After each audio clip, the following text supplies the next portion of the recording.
आप देख रहे हैं दबंग प्रहरी चैनल।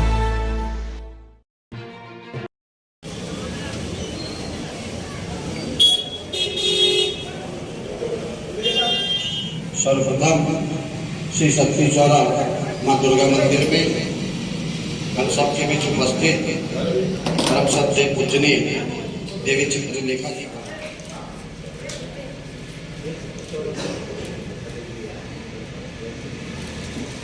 मेरी जो व्यवहारिक जो शिक्षा है उसमें मेरी ग्रेजुएशन हो चुकी है। मैं हरियाणा से हूँ, तो उसी क्षेत्र से हुई और दीक्षा मेरी गौड़िया संप्रदाय से हुई है। मेरे गुरुजी बंगाल से उनका शरीर का जन्म है, लेकिन वो रहे ब्रज में ही हमेशा से 40-45 साल ब्रज में रहे।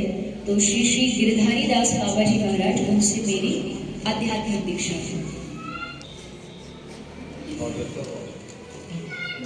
अध्यात्म अपने आप में चमत्कार है। अध्यात्म को किसी चमत्कार की आवश्यकता नहीं। जहाँ मीरा ने जहर पिया और अमृत का काम कर दिया, इससे बड़ा एक भक्ति का चमत्कार क्या हो सकता है। चाहे वो कितने भी हमारे इतिहास के भक्त हुए हैं, भक्ति में अपना एक विश्वास होता है। मैं इसको चमत्कार का नाम नहीं दूंगी, लेकिन भक्ति में एक विश्वास होता है। और जब आप विश्वास पूरे भरोसे के साथ, पूरी प्रगाढ़ता के साथ करते हैं, तो उस विश्वास का जो परिणाम होता है उसी को हम लोग चमत्कार नाम दे देते हैं। लेकिन असल में वो विश्वास है। जितना व्यक्ति भगवान से जुड़ेगा, समर्पित होगा, एक तरफ पूरी सेना और एक तरफ 5 पांडव जीतने से बड़ा चमत्कार क्या है। पर ये भरोसा है, इसलिए सबकी अलग अलग मान्यता हो सकती है। उन्होंने जो धर्म के प्रति किया है उस पर प्रश्न उठाना किसी का भी प्रणम्य है। अगर मेरी वजह से एक व्यक्ति भी कृष्ण बोल रहा है तो वो प्रणम्य है। कोई साधारण व्यक्ति भी अगर भगवान का नाम प्रचार कर रहा है, अपने धर्म का प्रचार कर रहा है, तो उसका हमें सम्मान करना चाहिए, ना कि विरोध करना चाहिए। जहाँ तक बात दूसरे विषय की है, मैं उसमें प्रवेश इसलिए नहीं करना चाहती क्योंकि उसमें मेरा इंटरेस्ट नहीं, रुचि नहीं। सबसे बड़ी बात यह है कि आप उस विषय पर ज्यादा अच्छा बोल सकते जिसमें आपकी खुद की रुचि। मेरा जन्म वृंदावन में हुआ और वृंदावन का बच्चा बस एक बात जानता है, राधा राधा राधा, श्री कृष्ण की राधा राधा। तो वो हमारे प्राण है। इसके आगे न हमें किसी चमत्कार की आवश्यकता है, ना उस पर ज्यादा मेरी रुचि है। तो मुझे लगता है उस पर मुझे बोलना नहीं चाहिए। लेकिन जितना उनका धर्म के प्रति जो उन्होंने किया है, वो मेरे हिसाब से वो प्रणम्य है। वो व्यापार का विषय बन रहा है, तो इसका मतलब है कि कहीं जो धर्म के अपने आप को ठेकेदार मानते हैं वो गलत रास्ते पर चल रहे हैं। और अगर वो स्वयं गलत रास्ते पर चलेंगे तो दूसरों को भी गलत मार्ग, गलत रास्ता होते। उनका परिचय कौन है संत, उसका परिचय अगर एक बार भगवत गीता उठा के पढ़ लेता, भागवत जी उठा के पढ़ लेगा, तो उसको नकली चीज जो बाजार में दुकान खुली वो उस तरफ जाएगा ही नहीं।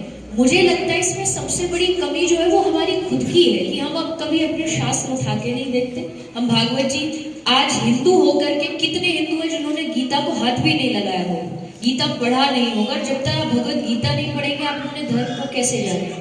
तो अगर आप अपने धर्म को जानना चाहते हैं, संतों को समझना चाहते हैं, तो बहुत जरूरी होता है कि आप शास्त्र पढ़ें और उसमें जो संतों की व्याख्या है उसके अनुसार ही किसी को संत होने का सर्टिफिकेट दे। ऐसे ही किसी को सर्टिफिकेट नहीं देना चाहिए। ऐसे क्यों करते हैं आप? उस पर विश्वास ही देखिए। अगर आप शास्त्र पढ़ोगे, आप मेरी बात पर ज्यादा भरोसा करोगे या कृष्ण की बात पर? कृष्ण की ना। और कृष्ण ने कहा है कि कर्मण्ये वाधिकारस्ते मा फलेषु कदाचन। कृष्ण कह रहे कर्म कर, फल की चिंता मत कर। अब कर्म कर का मतलब यह है कि आपको फिर इधर उधर इससे जाके भविष्य पूछना, उससे जाके अपना भविष्य बदलवाना, इनके चक्करों में जब आप पढ़ोगे धोखा खाओगे। मैं हमेशा कहती हूँ, अगर संत के पास स्वार्थ लेके जाओगे, अपना निजी स्वार्थ लेके जाओगे तो ठोकर खाओगे। अगर एक स्वार्थ लेके जाओगे संतों के पास कि हम काम बनवाने नहीं, हम इसलिए जा रहे हैं ताकि हमें भगवान मिल जाए, तो ना तो वो आपको धोखा देगा और ना आप धोखा खाएंगे। बस एक ही अगर समाज चीज समझ ले कि हमें संतों के पास भगवान के काम को लेके जाना है, ना कि अपने किसी निजी स्वार्थ के। ये बताइए, अभी वर्तमान में जैसे हिंदू धर्म विवाद तो आपस में संति रहे हैं ना, जिस हम समाज से जुड़े हैं, देखिए मतभेद होना कोई गलत बात नहीं है। अगर मेरे विचार किसी चीज को लेकर है तो दूसरे को उसका सम्मान करना चाहिए, मेरा जो उनका विचार है मुझे उसका करना चाहिए। आप अपने विचार रखने में स्वतंत्र हैं, बस ध्यान ये रखना है कि वो विचार शास्त्र सम्मत होने। ये संप्रदायों की लड़ाई आज से नहीं, ये सदियों से चलती आ रही है, लेकिन इससे हमें प्रयास जरूर करना चाहिए हम बचें। क्योंकि मैं एक बात फिर दोहराती हूँ, जिस पद पे वो बैठे मैं बहुत छोटी हूँ, उसके लिए उन पर कुछ टिप्पणी करने के लिए मेरा अधिकार नहीं है, लेकिन एक भारतीय होने के नाते, सनातन होने के नाते और धर्म का प्रचार करने के नाते इतना मेरा विचार जरूर है, आह्वान जरूर है। मैंने भी संतों को बहुत करीबी से देखा है। मुझे लगता है संतों में कभी भी किसी प्रकार का कोई अभिमान नहीं होता, अगर विरोध भी होता है। जैसे मैं आपको छोटा सा उदाहरण दूं, आज से कई सालों पहले बाबा तुलसीदास और सूरदास, उनमें हमेशा झगड़ा चलता रहता था। वो कहते थे मेरे राम जी बड़े, वो कहते कृष्ण बड़े, पर उस झगड़े में कोई आंतरिक ईर्ष्या नहीं थी। वो झगड़ा बस आपसी विरोध को था, आपस में एक दूसरे के प्रति प्रेम बढ़ाने के लिए था, लेकिन उसमें किसी प्रकार का कोई ईर्ष्या भाव नहीं था। और संत में अगर ईर्ष्या भाव आ जाता है तो मुझे नहीं लगता कि संत होने का वास्तविक अर्थ उनको। मैं ये भी नहीं कह रही, क्योंकि मैंने कहा ना, मैं उस अधिकारी अभी अपने आप को नहीं समझती उस तक जाने का, लेकिन मैं इतना जरूर कहूंगी, मैंने जैसा कहा कि देखो संतों में आपसी विचार विमर्श होना कोई गलत नहीं है। शास्त्रार्थ नहीं होते थे कि हमारे सनातन धर्म बड़े बड़े एक दूसरे को सामने बिठा के सभा में खूब बड़े बड़े शास्त्रार्थ होते थे। शास्त्रार्थ होने के बाद भी उनमें ऐसा नहीं कि अब वो शत्रु हो गए कि तू जीता मैं आया, बाद में जाकर के फिर आपस में फिर तेरे भगवान तेरा इष्ट तेरी संप्रदाय वही है। मुझे लगता है आज भी वही है। अगर दो संप्रदाय या एक संप्रदाय के दो संत अगर आपस में कुछ कह रहे हैं तो वो उनके अपने विचार हैं, लेकिन उसमें कोई ऐसा नहीं कि कोई युद्ध चल रहा है या तू बड़ा है या मैं बड़ा है। वो अपने विचार रख रहे हैं, वो अपने विचार रख रहे हैं, हमें दोनों का सम्मान करें। गुरु शंकराचार्य एक ऐसी पदवी है कि जिस पर आप बहुत ज्यादा उंगली नहीं उठा सकते। हाँ, जहाँ गलत है वहां अपने विचार रख सकते, लेकिन मुझे ऐसा लगता है कि बात गायत्री परिवार की नहीं है। और गायत्री परिवार तो एक बहुत अच्छा परिवार है, समृद्ध परिवार है, एक सनातन का परिवार है। लेकिन कभी कभी आज जैसा आपने कहा धर्म व्यापार बन रहा, आज हर दूसरा तीसरा आदमी आकर के अपनी एक अलग लाइन बना लेता है, अपना एक अलग भगवान, अपनी एक अलग संप्रदाय बना लेता है। जबकि हमारे सनातन धर्म में कोई कमी है क्या? 4 संप्रदाय हमें दी गई है, हमारे भगवान निश्चित है। अब हर दूसरा तीसरा आदमी आके संत को, गुरु को भगवान की पदवी दे देता है। इसके लिए चाहे वो जगत गुरु की पदवी हो, चाहे वो शंकराचार्य की पदवी हो, जो वरिष्ठ जो पदवियां हैं हमारे सनातन धर्म की, उनको प्रश्न उठाने का हक है। और उस प्रश्न उठाने के बाद वो चीज सत्य है या नहीं है, जिस पर वो प्रश्न उठा रहे वो अपना प्रमाण दे दे कि हाँ ये चीज सत्य। जैसे साईं बाबा की बात करें, अगर उनकी बात मुझे मेरे विचार से पूछे तो वो एक संत थे, एक महापुरुष थे, लेकिन हमने क्या किया, उनको भगवान बना दिया। भगवान और संत में भेद होता है। तो अगर आप उनको संत रूप में प्रणाम करना चाहते हैं तो हमारा देश ही संतों का देश है, महापुरुषों का देश है, खूब प्रणाम कीजिए। लेकिन इसीलिए मैंने आपको एक बात बहुत पहले आरंभ में इस प्रेस कॉन्फ्रेंस के शुरू में कही, ये जो झगड़ा है ना, ये जो लड़ाई है, ये वही लड़ाई है कि हमने जाना कुछ नहीं, पढ़ा कुछ नहीं और बस तीर तलवार लेके घुस पड़े युद्ध में। वही आज हो रहा है। युवाओं को जुड़े बगैर कहीं भी जिस शांति को खोज रहे हैं ना दुनिया में, अगर वो अध्यात्म से नहीं जुड़ेंगे तो भटकते ही फिरेंगे। और आज वही हो रहा है।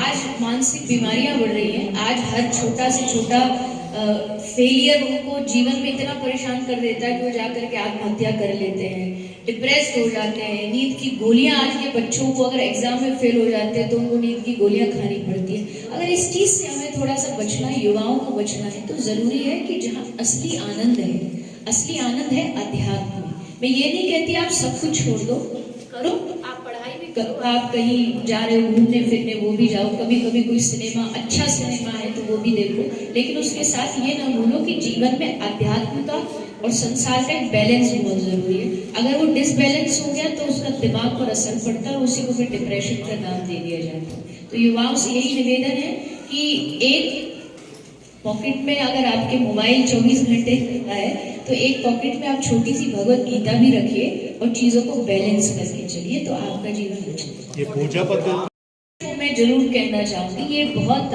दुखद है, मैंने भी इसको देखा। जैसे मैंने कहा, मैं व्यक्तिगत रूप में चमत्कार में इतना विश्वास नहीं रखती। मुझे आप में से भी कोई आके मेरा पूरा जीवन की कुंडली आपको आश्चर्य होगा, मैंने आज तक कभी अपना भविष्य न दिखवाया और न दिखाना। तो मुझे भरोसा है, मुझे अपने भगवान पर भरोसा है, वो कभी गलत नहीं करेगा। तो चमत्कार पर ज्यादा विश्वास से ज्यादा कर्म पर करना चाहिए, मैं मानती हूँ। लेकिन ये बात तभी क्यों उठती है अगर कोई हिंदू धर्म का व्यक्ति चमत्कार कर रहा है। मुझे कुछ वीडियोस ऐसी दिखाई गई जिसको देख के एकदम ऐसा लगा कि दुनिया में क्या सचमुच ऐसा होता है। एक आदमी कोई दूसरे क्रिश्चियन धर्म के थे, उनको आके किसी ने छुआ, दूसरे ने छुआ, वो भी पागल हो गए, तीसरे ने छुआ, वो भी। तो अगर आपको चमत्कार पर उंगली उठानी है तो उस समय क्यों नहीं उठाते, ये गलत है।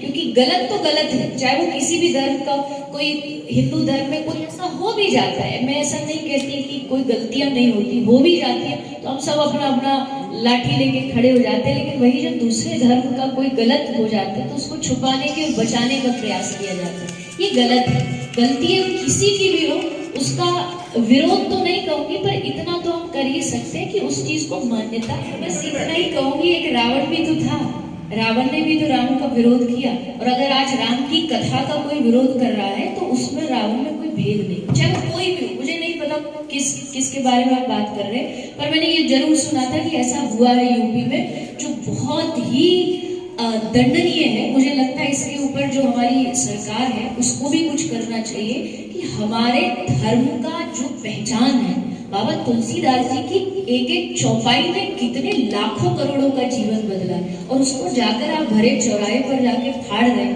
जला रहे। इससे बड़े अधर्म और अन्याय की बात भारत देश में नहीं हो सकती। भारत सनातनियों का देश है, वहां खड़े होकर के आप हमारी पहचान को जला रहे। हम जिसकी खाते हैं, बाबा तुलसी की खाते हैं, अब वेद व्यास जी की खाते हैं, उनको आप जाकर के सड़क पर इतना अपमानित कर रहे हैं, ये बहुत ही गलत है। और गलत ही नहीं, दंडनीय है। इसके ऊपर कड़ा से कड़ा दंड अपराध होना चाहिए, क्योंकि कोई भी व्यक्ति आए हमारे धर्म को इस प्रकार नष्ट करे, वो गलत है। और रामचरितमानस बच्चे इनमें चौपाइयां होनी चाहिए, ऐसा मुझे लगता है। रामचरितमानस ही नहीं, चाहे भगवत गीता हो, चाहे श्रीमद् भागवत हो, रामायण हो, ये सब हमारे राष्ट्र ग्रंथ होने चाहिए। इन्हीं से ही हमारे जो राष्ट्र के बच्चे उनको एक सही। दबंग प्रहरी समाचार देखने के लिए आप गूगल पर www.dabangprahari.com में जा सकते हैं, या हमारे व्हाट्सएप, शेयर चैट, टेलीग्राम और इंस्टाग्राम पर भी देख पढ़ सकते हैं। साथ ही साथ यह गूगल प्ले स्टोर पर उपलब्ध है। यूट्यूब चैनल पर भी इसे देख सकते हैं। आप इसे लाइक, शेयर, सब्सक्राइब ज़रूर करें।